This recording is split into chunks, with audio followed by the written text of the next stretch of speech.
Alright, so here's my Zero SR. I'm gonna do a quick tire review. So these tires are the stock tires that come on this bike. This is the Pirelli Diablo Rosso 2s.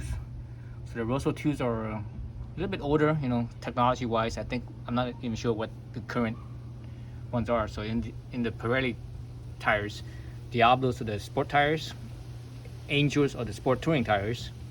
So I think we're on Rosso 3 something whatever it is. But anyway, so these are the Rosso 2s. The bike has just under 2,800 miles on it.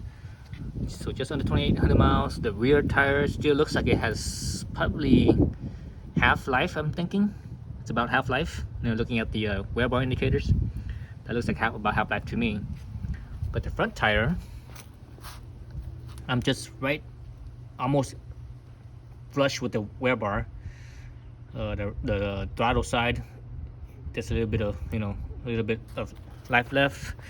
But on the clutch side, or what normally would be the clutch side, it's usually this side for me anyways. It wears out faster. So this one, it's more worn out on this side. It's almost there at the wear bar, probably. So right now, again, like I said, the bike has just under 2,800 miles. So I think once I get to 3,000 miles, this front tire will be at the wear bar, at least on the sides anyways.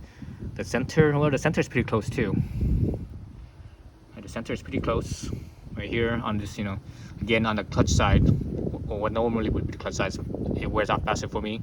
And on the throttle side, it lasts a little bit longer. So this bar here shows like, still has shows the most life basically of all the bars here. 1, 2, 3, 4. This way here shows the most life. So anyways, yeah, so I'm doing a little review on this tire.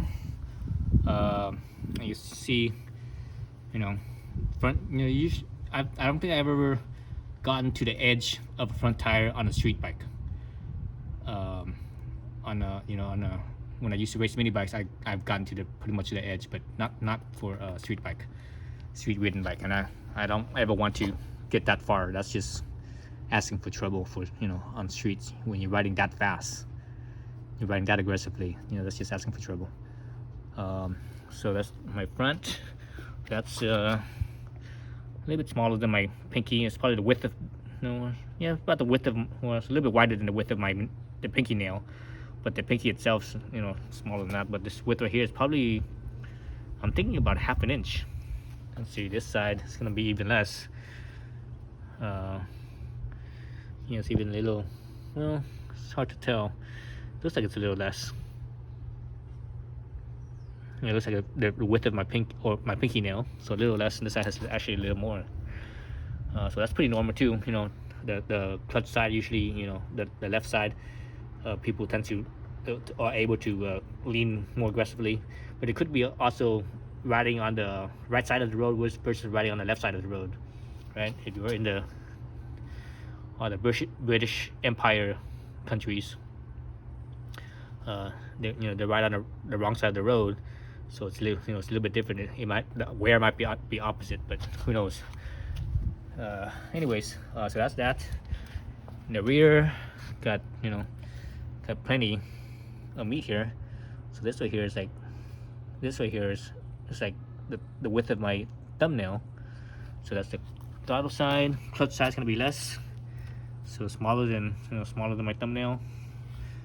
It's even smaller than my index. Let's see, what is this? This one's about the width of my my pinky nail.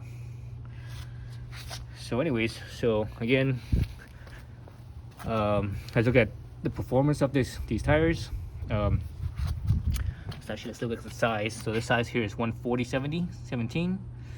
The front is a 110/70/17.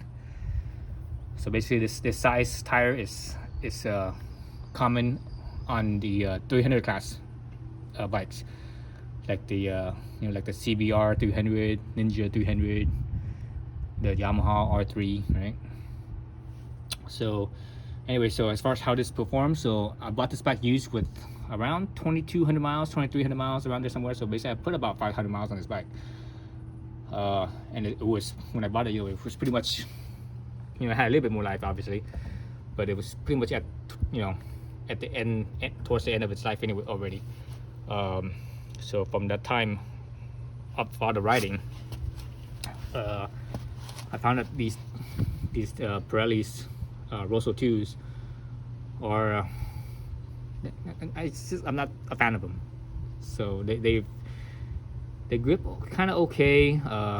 It could be because this is at the end life. So with tires, lots of times with tires, when they're new, they grip really well. Once you break them in, that first 100 miles or so after you break them in, they grip really well. And then towards the end of the life, when they get near the wear bar, the grip gets worse. So I think probably that's the case with these tires, because right now they're gripping not that great. Just regular riding is fine.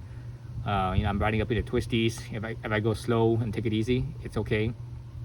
But if I do any little hint of riding fast or aggressive at all, man, these things will just slide out. And when they slide out, they're very unpredictable. Most other tires, for example, like Michelin's, when I'm starting to lose grip, you can start to feel it, and it's like, and you slowly, so slowly getting to the loss of grip, and it's completely predictable, and you could feel it and you could tell. But these ones, it's like grip, and all of a sudden, bam, no grip, and it just slides right under you. So the first couple of weeks I had it, I was getting used to the bike, and every time I did go a little bit aggressively, it would slip under me, but it happened quick enough, and I was able to gain control back again, where where I was okay. But about 2 weeks ago, I was running aggressively, and the thing the front end just slid under me, and it slid it slid more than it's ever did before, and I almost crashed. I actually this is obviously in the corner, and my inside foot actually slipped off the pegs, because when it slipped so suddenly, where just like the front end just kind of jerked, and it made me lose my my footing on my inside foot, and I slipped off the peg, and it actually hit the ground. Then the bike was like, whoa, whatever, real quick, and I had to straighten it out, and get it upright to straighten out, so that way it be stable. That one, I almost ate it, and I wasn't going very fast. I was only going no more than 35, in a tight turn. Somewhere between 25, 35, maximum at 35, in a tight turn, and it still slipped on me. I was like, what the fuck? So after that, it kind of freaked me out, because it wasn't predictable. It was just like grip, and also no grip. So ever since then, I've been taking it easy, and even now, taking it easy, every once in a while in the corner, I could feel it kind of loose a little bit, and when it happened, each time it happens, it's just so sudden. There's no warning at all. So yeah, I don't like these tires. So my next tires, I'm actually probably gonna put on some Bridgestone S22s, because I actually have a set that I actually had for my my CB200, but I'm gonna change these out. This for now. Anyways, the rear I'm gonna leave. So because the rear still has half of life left, I don't want to change out. Normally I prefer to have them both at the same time, but this is a commuter bike mainly. Every once in a while, well, my commute is through the mountains, so every time I commute, I have a little fun through the mountains. So I'm trying to maximize life of tires, maximize everything, and minimize costs, cost of ownership, cost of use, cost per mile, basically, right? So I'm just gonna change the front tire only and not the rear, and that's fine. No big deal. I do that all the time anyways with all my bikes. So besides that, so I'm not a fan of these. Again, these Rosso 2s are, they're old technology, right? They've been around for what, maybe a decade now or something like that. So I think Zero needs to update their OE tire to something else, something that's more current, more modern. Maybe throw on some like Road 5s. I think Road 5s performs better than this tire right here. I've had Road 5s in my other bikes, and they're great. They're great bikes. Very predictable, grips fantastic, last a long time. Love me long time. This one not so much. So that's it for the review of him. Unfortunately, I didn't get this new or anything. Normally when I buy new tires, I always weigh them just to see how much they weigh. But obviously you can't do that with this because they're already on there. So yeah, so that's it. A few more 100 miles and I'm gonna take these off. When I get to 3,000 miles, I will replace these with the Bridgestone S22s. All right, thanks for watching.